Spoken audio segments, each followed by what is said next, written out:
So I wanted to talk about inferiority, how to overcome inferiority, insecurity, and rejection. So my whole life, pretty much up to this point, I lived with some sort of measure of insecurity, inferiority, and rejection. And of course, that kind of stuff stems from childhood.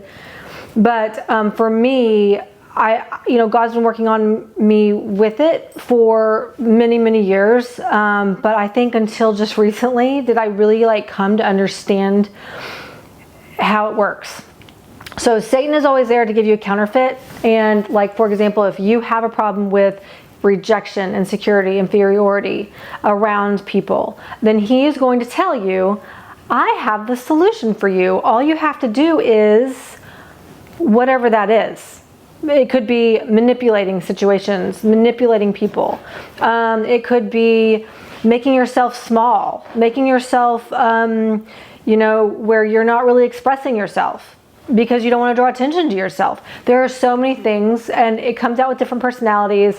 Your personality has a lot to do with it, probably, how it's going to manifest. But Satan always has a counterfeit. So, a lot of times what's interesting is that you will do the very thing. If you listen to him and you take his counterfeit solution, then you will get the exact thing you're trying to avoid. That's what's so crazy about it, is Satan's counterfeit, his counterfeit idea, solution for you will get you the very thing you're trying to avoid. And I witnessed this recently when I was around a group of people, and I noticed there was someone in the group that had a severe problem with this, with rejection. And the way that they acted caused people to be standoffish about them, they were not drawn to them. It almost was repulsive. I mean, an extreme word for it is it actually causes people to not want to be close to you. So, okay, so there's that. But how I got freedom from it was I started journaling, and I started allowing the Holy Spirit to speak to me through journaling. So I would sit down, I would turn on praise and worship music, and I would ask the Lord to speak to me. And I would just write down what came to my mind. And it's as simple as that. People think I can't hear God's voice.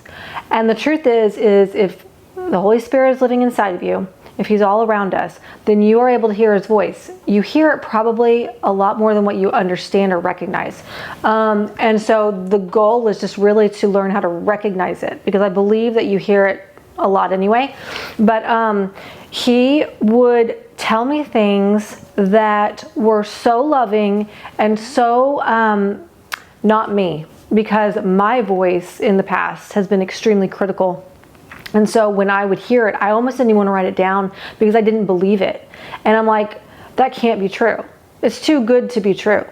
And everything that he said to me was very scriptural. It all lined up with the Bible, but it was all very loving, very positive. And he was just pouring into me his love and how much he loved me, to try to build up, me, my self-esteem.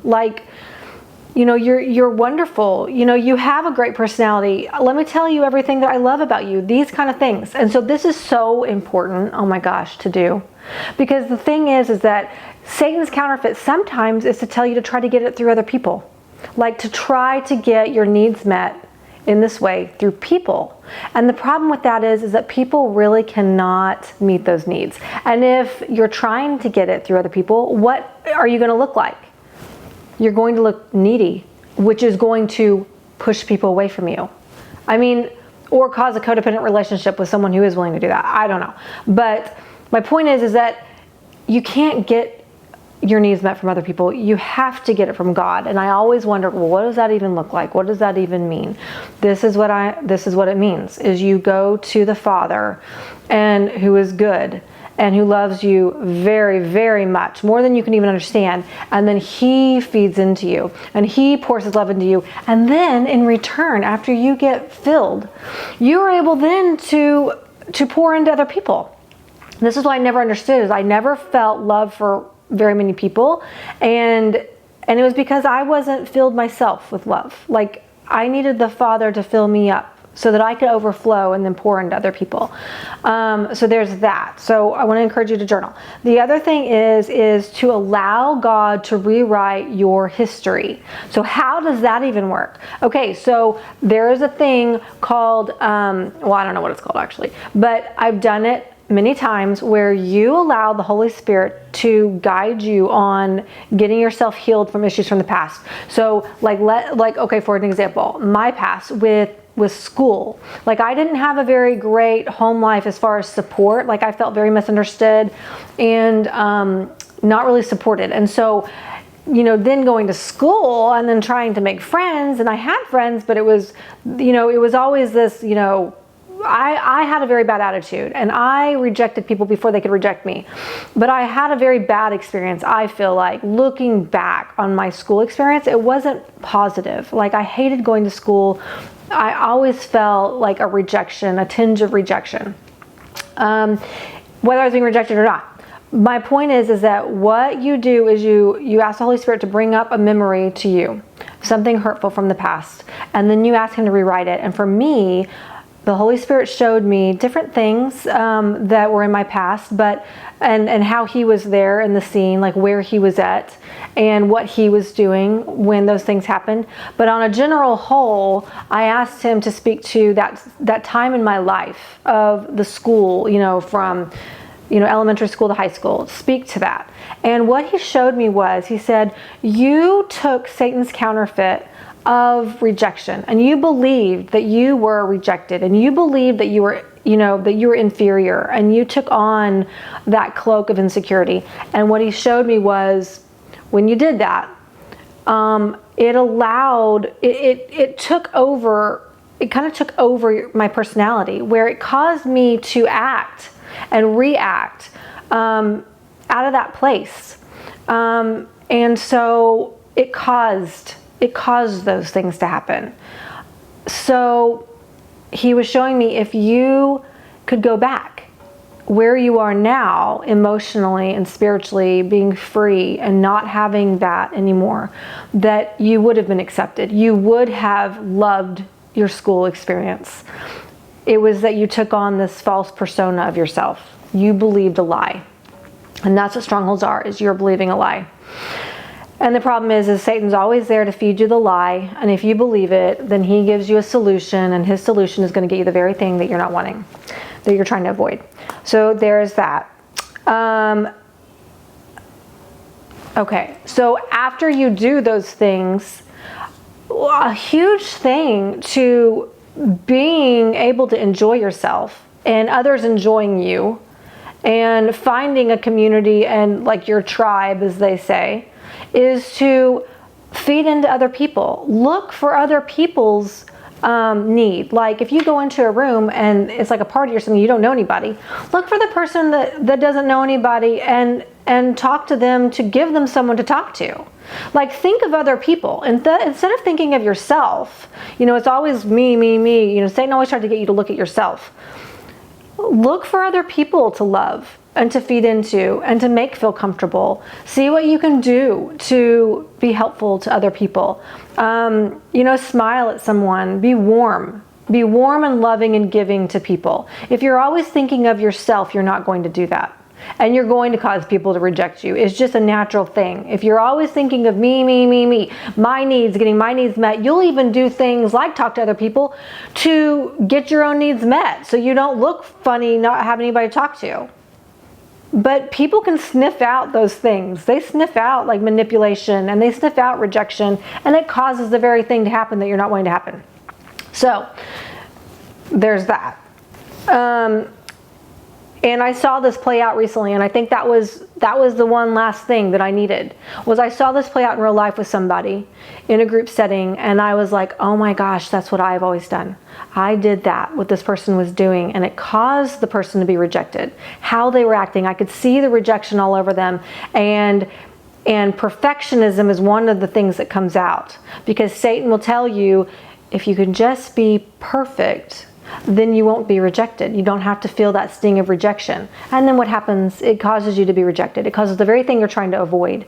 So I saw this play out very recently, and I was like, oh my gosh, this is the last thing I needed for my breakthrough on this, was I got to see it happen on somebody else. And I was like, I don't want to be like that. I don't want to be like that. So the Lord really revealed that to me recently. And then also go into situations seeing people as your friends. I used to go into situations thinking everybody was judging me, and I literally took on like really bad posture and things because I was trying to seem small. I didn't want people looking at me.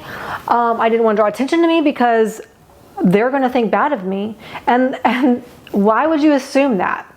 So that's obviously a lie. It's not true. Maybe people are looking at you because they think you're really interesting, or they think you're really pretty, or they want to be your friend. So to go into situations believing that people are your friends, not believing that they're going to be judgmental towards you. So all that, I feel like those were the key things for me that has gotten me out of that, and gotten me out of that, and gotten me the breakthrough that I have needed my whole life. And I honestly will tell you, it's been recent. This full breakthrough has been recent for me. And I think I'm over it. I think I've come full circle with it. Like, it's done, because God's been working on me with this for a very long time. But I just needed a few extra little keys to just show me, oh my gosh, this is that, and I don't want to be that anymore. So I hope that helps you and gives you breakthrough in that area too.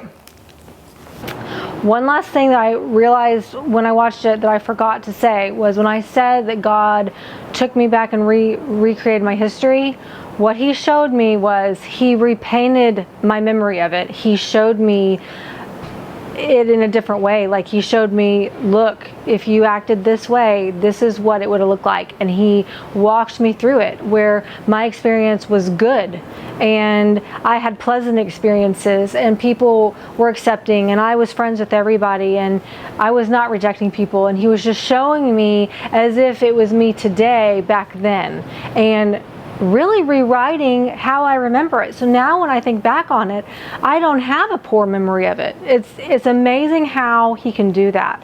So now when I remember it like I was a winner, like I was not rejected, I was accepted, and I had an awesome time in school. And all it takes is you allowing the Holy Spirit to speak to that situation and rewrite your history, and that's how you'll remember it. It's how he shows you how it was meant to be and how it could have been, and that's what it becomes for you, and you don't have that pain anymore from your past.